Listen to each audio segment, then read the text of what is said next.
Ottilie Gbagidi, je suis médecin généraliste. Aujourd'hui, nous allons parler du bilan de santé annuel et quelle est son importance. Déjà, il faudrait savoir que le bilan de santé annuel, c'est une évaluation globale de votre état de santé et elle se fait même en l'absence de symptômes. Son but, c'est de détecter précocement tout ce qu'il y a comme anomalie dans votre organisme.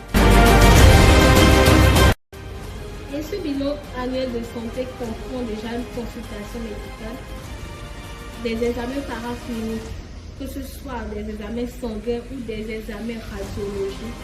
Et on peut même aller à faire des examens plus poussés, des prélèvements pour voir en fonction des symptômes ou en fonction des éléments que le médecin a au moment de la consultation.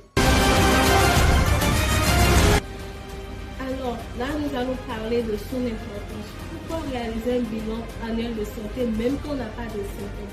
Il faut savoir que les maladies les plus graves, les maladies chroniques, surviennent sans symptômes. Ce sont des maladies très insidieuses qui viennent. Et le jour où vous avez des symptômes, c'est ce jour-là que vous êtes déjà à une phase avancée où vous êtes déjà à l'étape des complications. Donc, le but du bilan annuel de santé, c'est de dépister très tôt ces maladies-là afin de vous mettre sous traitement pour de vous donner des conseils pour prévenir ou ralentir l'évolution de cette maladie. Quand je parle de maladies chroniques qui viennent signeusement, on peut parler de l'hypertension artérielle, du diabète, de l'insuffisance rénale, qui sont des maladies qui sévissent actuellement dans la population. Et avant, on pensait que c'était chez les personnes âgées, mais actuellement, on a des patients de 30 ans, de 25 ans qui viennent avec des insuffisances rénales, qui viennent avec des hypertensions sans symptômes. L'hypertension, lorsque vous commencez à avoir des symptômes, c'est que vous êtes déjà à un stade avancé où vous avez déjà un début de complication. Comme complication, on peut avoir un accident vasculaire cérébral qu'on appelle AVC.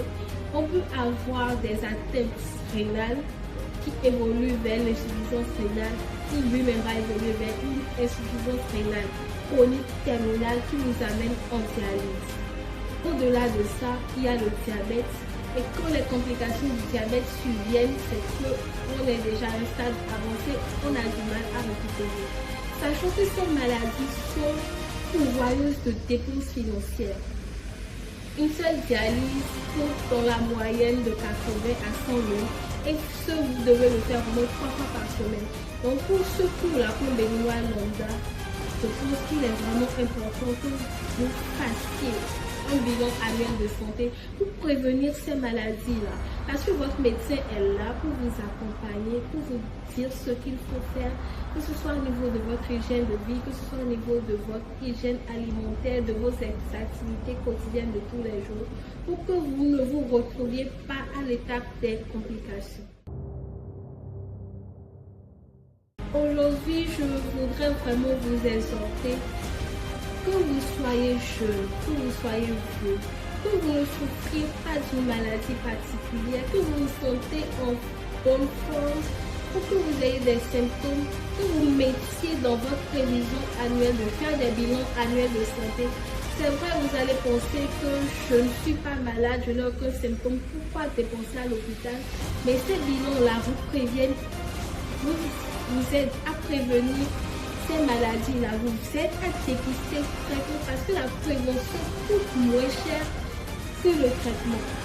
Donc, je vous exhorte tout un chacun à faire vos bilans annuels de santé, à consulter votre médecin. Il est le plus capable et le plus outillé pour vous aider, pour vous guider dans cette étape-là. Je vous remercie.